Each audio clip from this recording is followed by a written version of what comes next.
Within the Data tab, select Load. Navigate to the Sample Dataset folder and select the ESCI06 before processing .dat file. Select Open. The Data Profile and Measured Apparent Resistivity pseudo-section will plot. We can see within the data profile that there are a few points with very high apparent resistivities compared to their neighboring points. Select the Inversion tab, then select Run Inversion. Navigate through the directories until you find the location where you wish to save the inversion.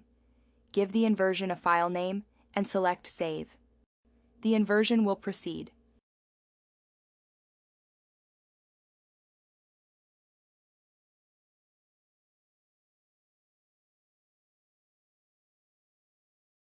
Select OK within the information window, acknowledging the inversion is complete.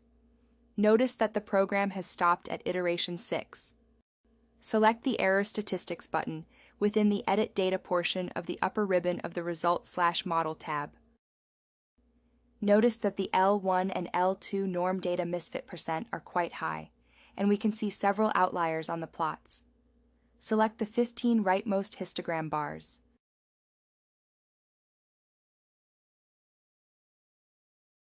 This removes these data points, highlights the bars red and the correlating points on the scatter plot. The number of points selected should now be 615. Select OK. We can see some of the focus points on the Measured Apparent Resistivity pseudo-section are now gray. These are the points we are removing within the upper ribbon Select Save. We want to save the selection of data points we have just created in a separate .dat file.